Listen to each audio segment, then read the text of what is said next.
Political background లేకపోయినా సరే కూడా అవకాశాలు వస్తున్నాయి. ఎంతో మంది నాయకులు, దేశ నాయకులు మనం చూస్తున్నాం.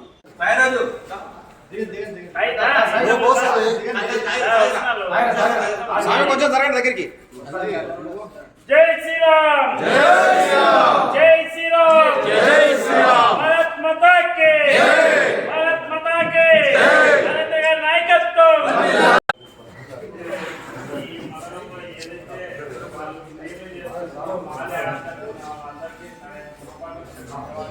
అడ్డం జరగండి. నిలబడండి అట్లా.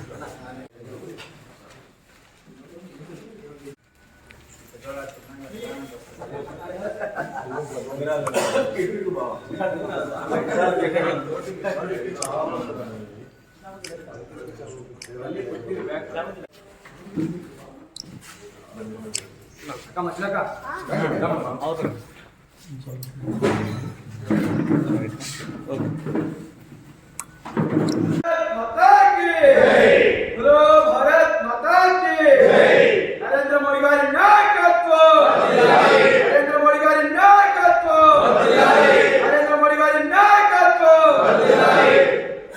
పరిమితం కాదు, మన యొక్క సంఖ్య అనేది పెంచుకోవాలి. మన సంఖ్య పెంచుకోవాలంటే మనం ఏ విధంగా అడుగులు వేయాలి, బూత్ స్థాయిలో పార్టీ నిర్మాణం చేయాలి. శ్రీశైలం మండలంలో శ్రీశైలం, సునిపేట, లింగాలగట్టు కేవలం 3 గ్రామాలు మనకు ఉండేది. ఈ 3 గ్రామాల్లో 27 బూతులు ఉన్నాయి. ఈ 20 ఎగ్జిక్యూటివ్ మెంబర్గా చేశాను. తర్వాత శ్రీశైలంలో అనేక హిందూ కార్యక్రమాలు అన్నిటి కూడా పాల్గొనడం జరిగింది. అంతా కూడా మీకు తెలిసిన విషయమే. కాబట్టి పై వాళ్ళు ఏంటంటే ఆశించడంలో తప్పు లేదు, అందరం కూడా ఆశించవచ్చు, దాంట్లో ఎటువంటి తప్పు లేదు. కానీ పార్టీలో పెద్దలు అందరూ కూడా ఆలోచిస్తారు, సీనియర్ నాయకులు కూడా సంప్రదించుండొచ్చు, అన్ని విధాలుగా ఆలోచిస్తారు. ఎందుకంటే సమగ్ర అభివృద్ధి జరగాల, సమగ్రంగా పార్టీ డెవలప్మెంట్ కావాలనే ఒక ఆకాంక్ష ఉంటుంది కాబట్టి పార్టీకి ఆ విధంగా నా పేరును వారు నియమిస్తున్నట్లు ప్రకటించడం నాకు కూడా ఆనందంగా అనిపించింది.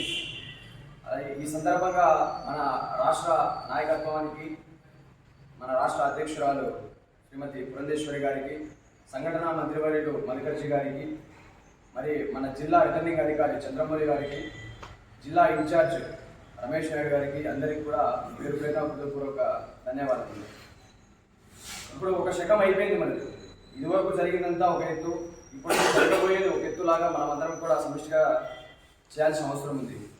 ఇప్పుడు కేంద్రంలోని నరేంద్ర మోడీ గారు ఎప్పుడైతే 2014లో ప్రధానమంత్రి బాధ్యతలు చేపట్టిన తర్వాత దేశవ్యాప్తంగా పెను మార్పులను చూసాం. మనమందరం దేశమంతా కూడా చూస్తున్నాం.